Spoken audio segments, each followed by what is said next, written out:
company's been around for about 35 years, and we were working in Pine Ridge since like 1980 when the bus caravans came through here, and they got to one of the schools where the wind had blown the outhouse and tore it all up in pieces, and one of the farm carpenters went down to the garbage dump and came back with all kinds of miscellaneous pieces and parts and built the most amazing outhouse that they've ever had here, which is probably still standing to this day, they said. And ever since then we've been coming out here and doing our part in helping these people in Pine Ridge.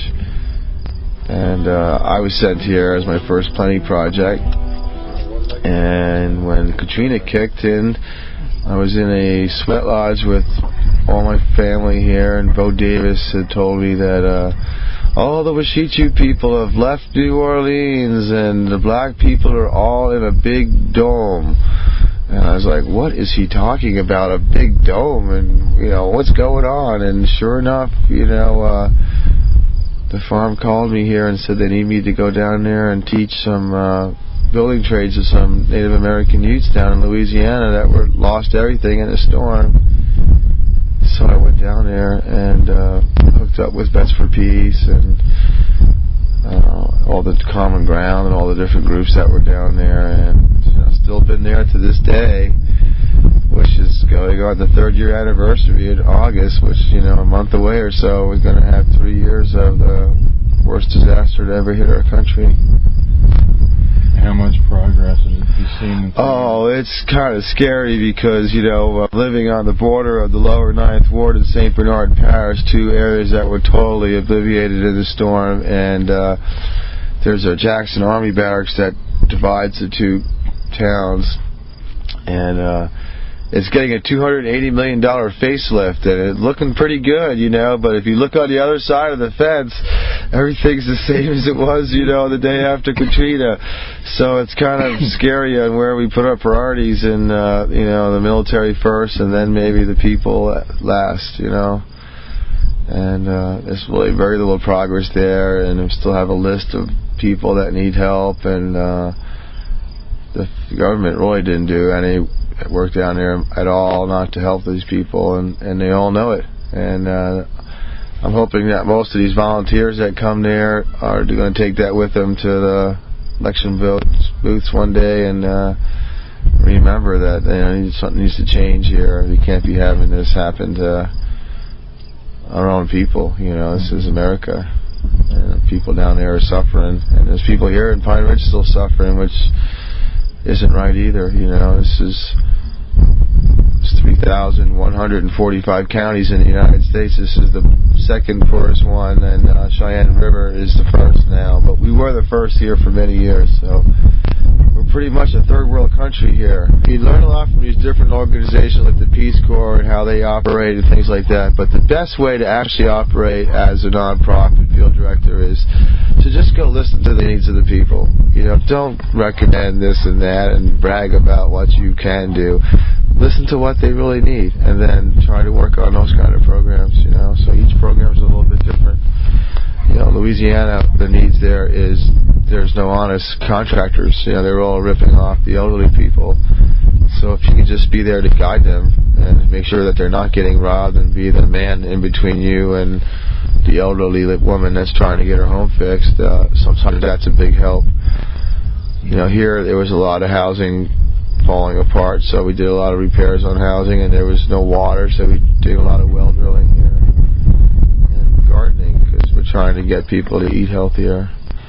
4 to 5 natives have diabetes. One of my tricks in New Orleans is whenever I feel like depressed or anything, I'll just turn off all the lights and remember how it was after Katrina when we had no lights for about a year, and that just makes me feel like, oh wow, I'm so grateful that we have lights, and you know, so that's kind of like what it is coming here too. You go home with a better attitude, and your spirits are upraised.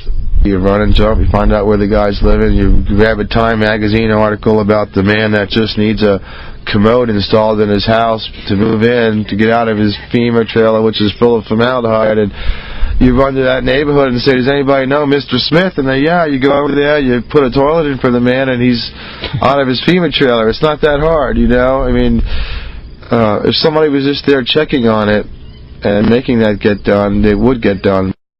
If somebody was there from the federal government to explain to people how to hire a contractor, you know, all the do's and don'ts of everything, maybe things might have worked better for these folks, but they just put it off so long and spent millions and millions of Katrina Fund money on things that I'd never seen.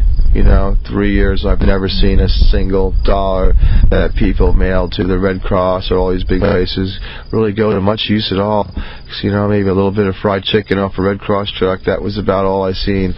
And then when we interview with all these folks, they say, does anybody come ever to check on you to see if you're you know, okay, is your family okay? And no, you know, no one does. You know, it's just the non-profits that are coming down the streets and saying, is there anything you can need? You know, I do grocery shopping for a few elderly people on my days off, you know, I mean, just because nobody else is there, and the stores are all shut down, so they have to drive so far away now to get food, and yet there's nobody that stepped in there to say, can I help you? You know, Mr. Vernon Washington is a true example of loss of human compassion. 87-year-old man, he rode his roof in the storm, veteran, and they found him with a news camera living in a pickup truck. And he said that FEMA wouldn't give him a trailer. So, of course, that news footage helped him out a little bit, and he got himself a FEMA trailer in a little park on a baseball field on St. Claude Avenue. And he lived there for quite a while, and he finally got some road home money, but his home was demolished, even though it was savable, but the city just wiped it out without his permission. And also his insurance company dropped him 2 days before the storm. He's a man that paid his whole life, right? Spiritual, religious man. So he calls me, son, can you help me? I said, yeah, sure, yeah, this is what I'm here for. I'm here to help people like you.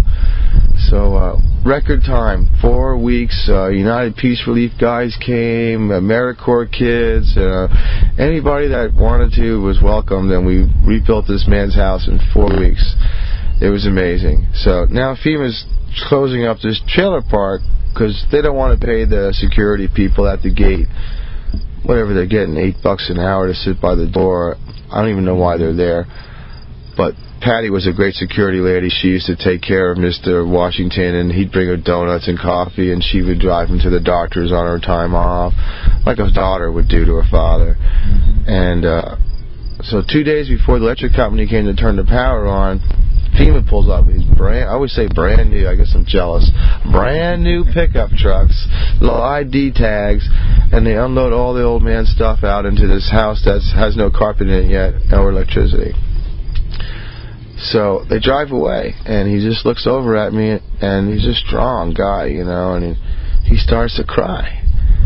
And he says, where am I going to go? I said, man, you know, you can come live with me. You know, my whole house is full of volunteers that are here working on your house, and we talk about you all night long anyway, so you might as well be part of the conversation, because all we talk about is your job and what we're going to do tomorrow and get this part done. And he just was too proud to take me up on that. So I was really infuriated. So I called up FEMA and, you know, trying to request a hotel room for him for the night. They would not answer the phone. So at 4:30, the message from me was, I'm calling the news. I'm going to tell them this story on the news. Well, the phone just answered right away. You know, they called right back. And they got him a room. The phone rings again. And I'm like, hello, it's Mr. Washington. I go, what's the matter? He goes, they won't let me into the room. I said, put the manager on the phone. So the woman gets on the phone, and I says, hello, and I said, does he have his driver's license? And she said, yes.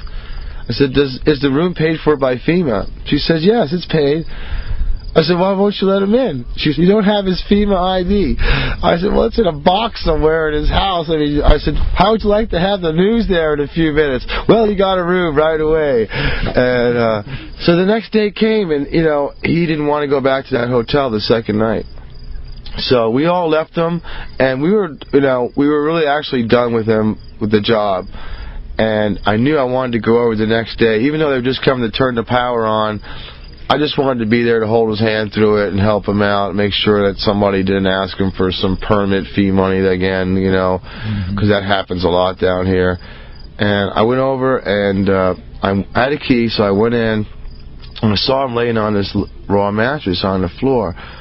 So I said, oh, gee, he must be tired, so I tippy-toed out of there and closed the door, locked it up behind myself, and I went over to Emergency Communities and had a cup of coffee. And my friend Kenny and Demi were here from the farm. They're volunteers, and he's a carpenter. She was an RN working on a bus that's doing free clinic work in neighborhoods. And I said, let's go back. So we went back over. Kenny was getting his tools out, and I went inside, and I realized he was gone. You know, he had actually froze to death in that house on a raw mattress with nothing covering him. And I just started to cry. You know, I mean, he was my buddy. And Kenny came running in, you know, he seen that there was something wrong, heard my voice, and, you know, it was just a total lack of human compassion that killed him, because all you had to do was just put like a social worker or somebody in charge. You know, all this government money has been spent down there on all kinds of nonsense things and not fixing infrastructure. Why couldn't you pay someone to take care of the elderly people, you know?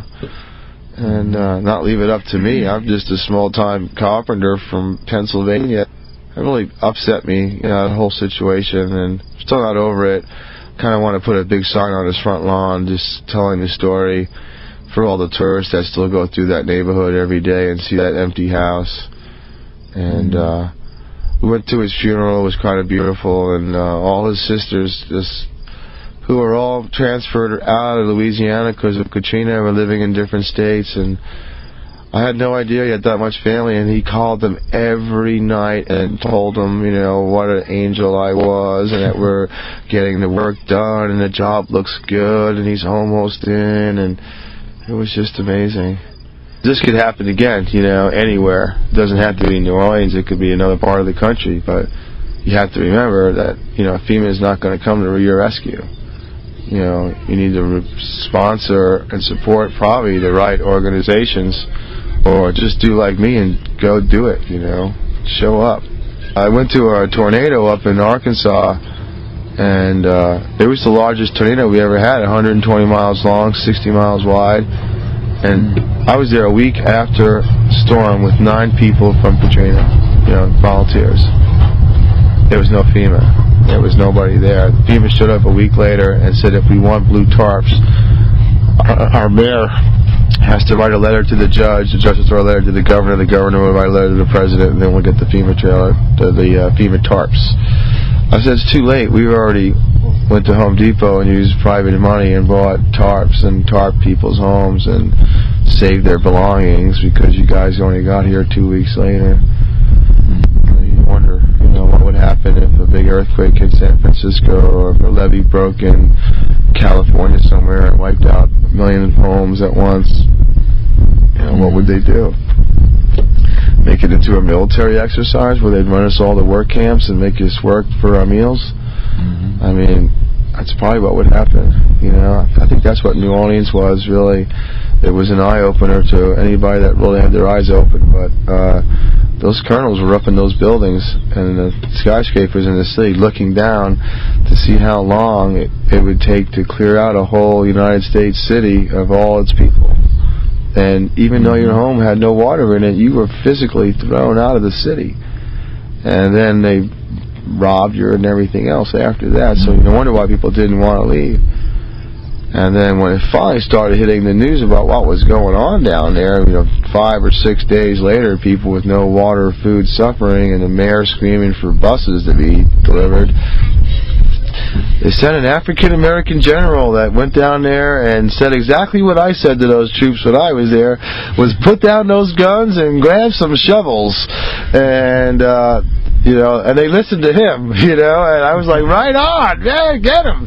And he started, you know, getting some stuff done to get people out of there and get some supplies in. But before that, it was just, it was a military shutdown practice, if you ask me.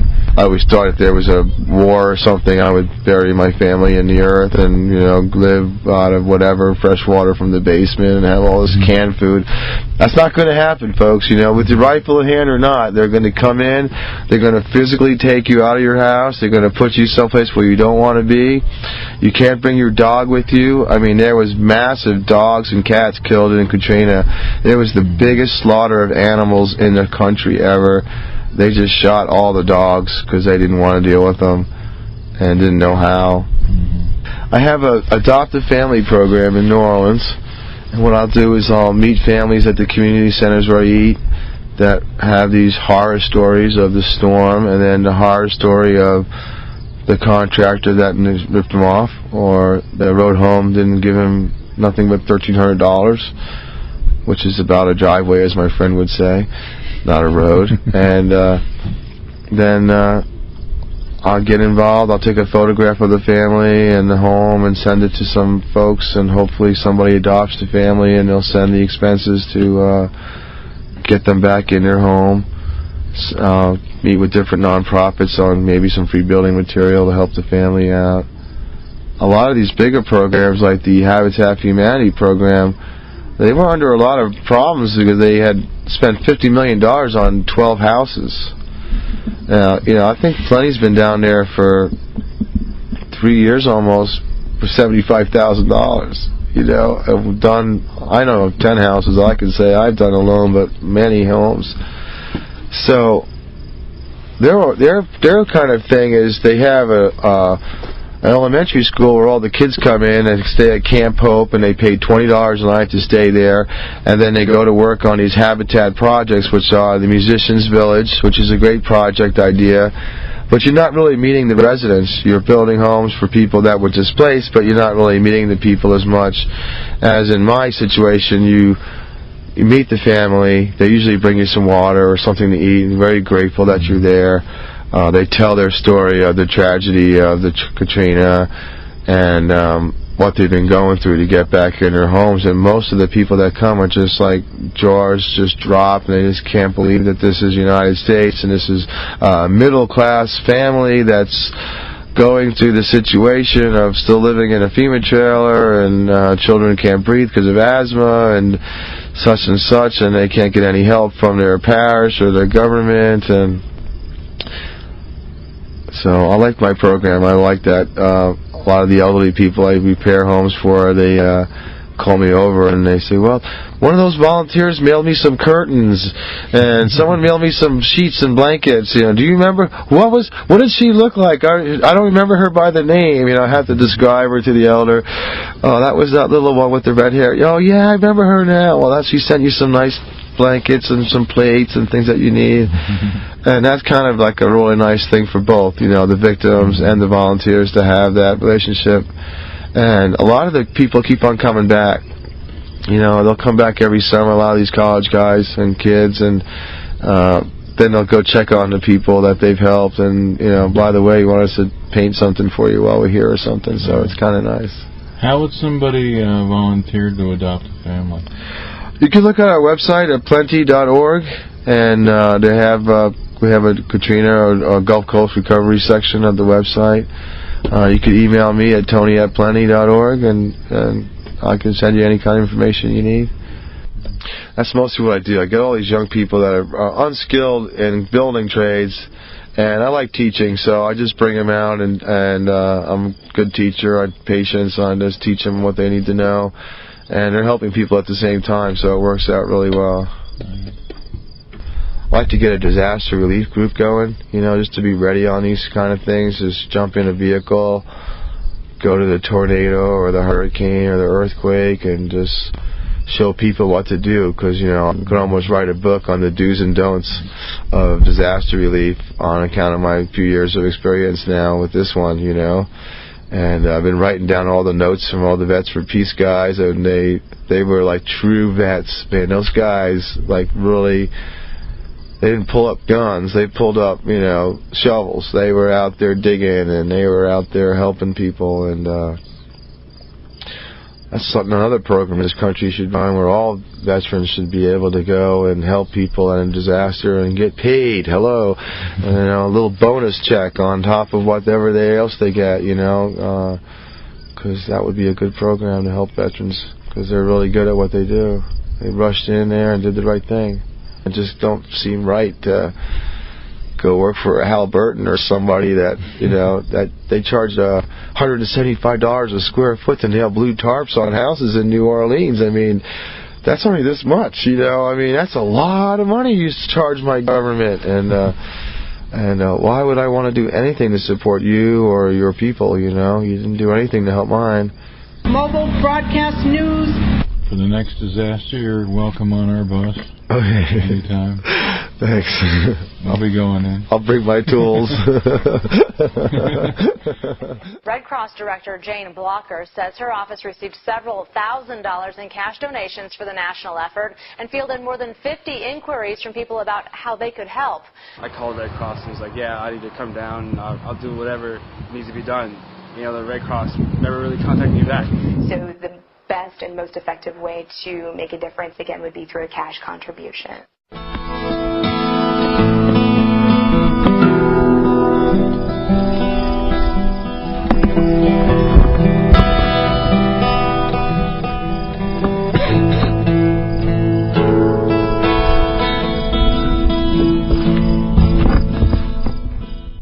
Working in Pine Ridge since like 1980, when the bus caravans came through here, and they got to one of the schools where the wind had blown the outhouse and tore it all up in pieces. And one of the farm carpenters went down to the garbage dump and came back with all kinds of miscellaneous pieces and parts and built the most amazing outhouse that they.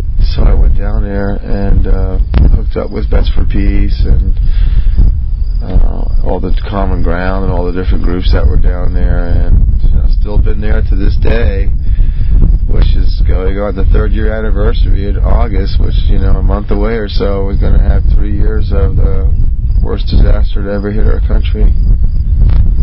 How much profit? All the Washichu people have left New Orleans, and the black people are all in a big dome.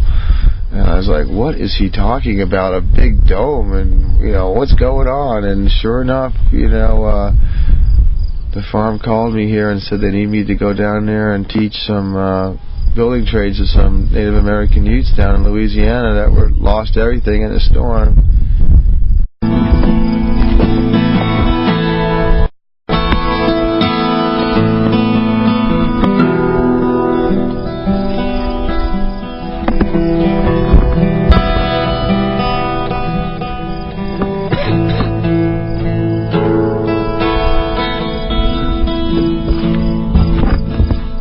Plenty's been around for about 35 years, and they've ever had here, which is probably still standing to this day, they said.